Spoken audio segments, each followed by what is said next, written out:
It's actually beautiful. Well, my name's Andrew Brash. I am from Calgary, Alberta, Canada. I live there, and I'm a high school teacher, and I teach social studies in Alberta, Canada. Yeah, and I'm a climber. I know I think of myself more as a climber, actually.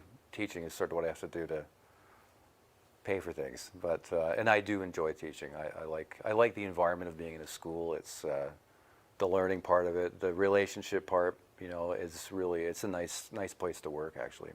I got into climbing in high school. I was introduced to it in high school and just started rock climbing. And that was in the 80s. And it wasn't a mainstream sport at the time. It was hard to get information about it. There wasn't a lot of places to get gear or do the climbing. And anyway, so I was always looking for information about it, anything about it that I could find. It was very hard to find anything about the sport. But I went to libraries, you know, and took books out. And a lot of the books in libraries to do with climbing were mostly old British expedition books. And they were, Everest was a topic that came up a lot. Not only Everest, but Himalayas in general, and Karakoram mountain ranges, big mountain ranges. And I read about all these different mountains and read about the climbers who were going to them. And I got a feel for, I got a feel for what I thought the sport was. And it was very romantic in an adventurous kind of way, like going back to, you know, old days, old times, you know. It's very like, I want to do that. That sounds amazing, you know, traveling to Asia and going on expeditions and walking with caravans and all that stuff and seeing these remote mountains that take a week to walk to. I just thought that sounds incredible to begin with. And Everest to me was, it's the highest mountain in the world. It's a special thing, obviously. It's an important mountain on this planet. It's just an important landmark, and there's a lot of history around it. And I always wanted to do it. But on the other hand, I did see it as a mountain on a list of mountains I wanted to do, not the only one. And so I waited for a while. I never had the money for it. And eventually I knew the right people, and I had a little bit of money, and I said, okay, I'm going now. This is the time to go. I just felt like it was the right year to go. And I got it together and went. Yep. So I'll never forget David Sharp's name, because David Sharp, actually it's interesting. We don't even know if he got to the summit of the mountain or not. That's an unknown, because he got separated from his team. They were high on the mountain. Other people on his team did make the top, but they weren't sure whether he did. But it was, I believe, late in the afternoon, and he was still insisting on going up, very tired. And whether he went to the top or not, I don't know. But he did start coming down at some point. And he had overextended himself. We call it summit fever in climbing. He just had to get to the top. And I think he literally gave all his energy to getting to the top and had nothing left to turn around and come down. He had enough to get down part way down the ridge, but not very far, and apparently sat down to have a rest and didn't have enough power to get back up again. That's how tired he was. And so he ended up sitting out at over 27,000 feet in extreme cold temperatures overnight alone, and not able to get up, and obviously must have been getting extreme hypothermia. And he had, the people who found him later, he did have extreme frostbite. His arms and legs did become completely frozen. But the story is that he was, okay, so he spent the night out alone, and then the following morning, very early in the morning when it was still dark, people are starting to climb very early, came across him sitting, resting, and they weren't sure whether, what was going on with him, and they didn't really stop to ask. They went by him and made some assumptions. They assumed he was, a lot of people assumed he was just having a rest. And if you're from another team, you don't know the person, and they're just sitting there, he wasn't lying down, he was actually sitting upright, that he was just having a break. And nobody's saying much to each other, because you're very conscious of using energy, and talking requires energy, so people aren't saying much up there. They don't particularly have the energy to do that. So they just walked by him, and so it's a very sad story because, well, yeah, some people assumed he was having a break. Some people assumed he was, maybe he was in a bit of trouble, but his team would look after him, but his team were gone.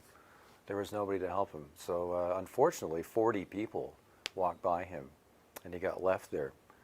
And it wasn't until later in the day when these people were returning from their summit bids that they realized, and he was still in exactly the same place, that they had made a big mistake in leaving him there and not really checking into the situation enough, making too many assumptions.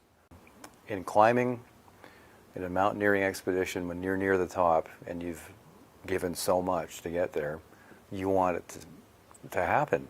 The problem is there's lots of examples of people dying for that. But none of it's easy. You know, obviously, I don't want to say that these people are automatically bad, evil people.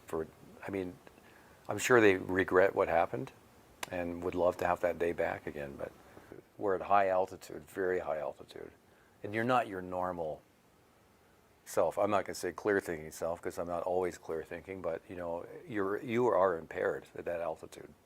You're not your usual self. So you're a bit slower, you're a bit more reptilian, if you know what I mean, I would say. So yeah, it's complicated, but it's sure interesting on the human level, you know. About 10 days after that happened with David Sharp, we found ourselves on our summit day, and quiet day on the mountain. And when we got to high camp the day before attempting the summit, we were told by a team who were coming down from the top that 2 of their team members had died. And so, well, you can imagine when you're near the top of a mountain like that and your people who are just coming down are saying, yeah, 2 of our team died, that weighs pretty heavily on your decision to go up. And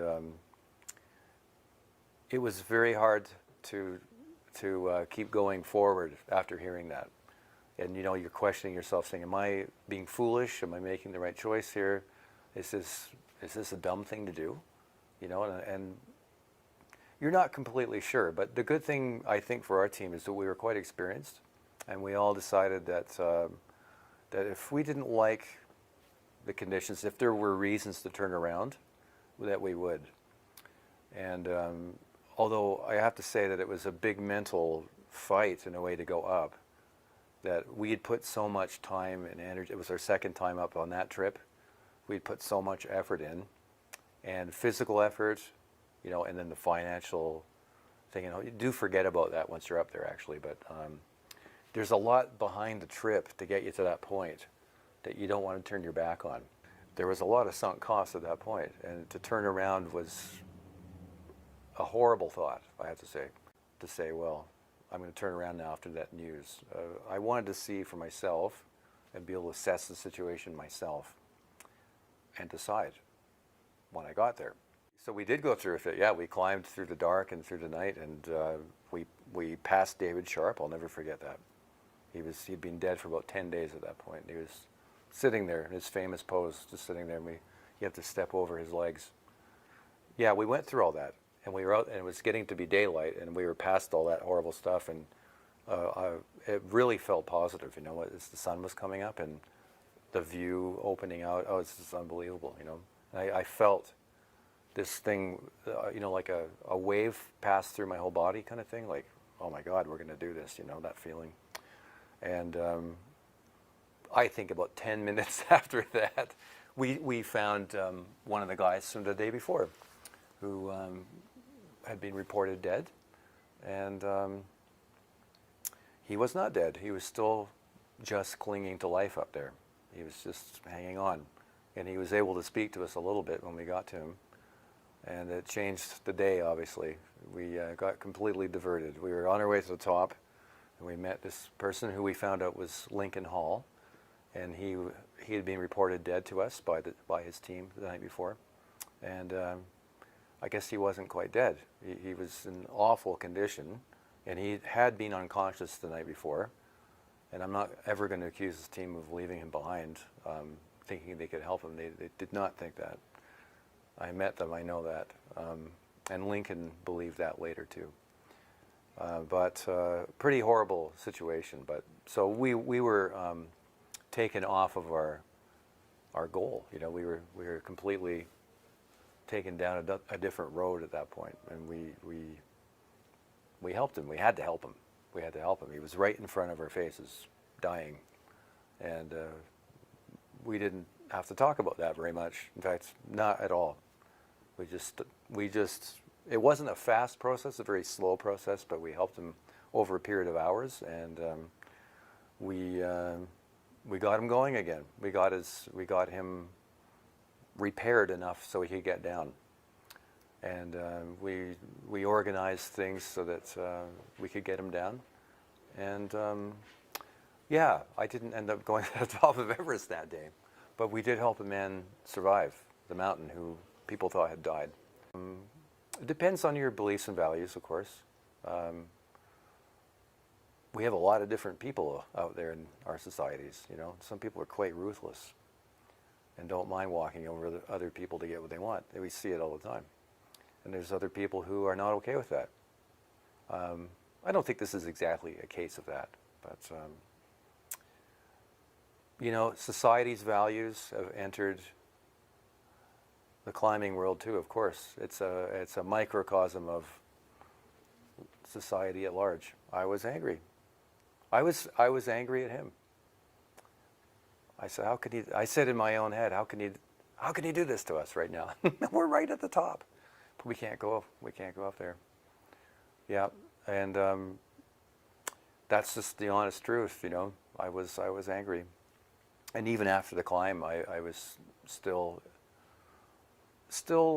pretty down about not getting to the top, even though I was really happy about the whole way it worked out with Lincoln, and we became really good friends. And you know, I know we made the right decision there, but I still felt a little bit of resentment. But that went away, and I think that I had a lesson to learn still about values and what's most important. You have to be really sure of what you want to get out of the climb or whatever it is you're doing. You got to know what you're comfortable with, and if you're not, give yourself permission to exit the situation. Say, I'm not doing this right now. Sorry, I'm not doing it. And forgive yourself immediately for that. And you can come back another time, or you can approach it from a different angle another time.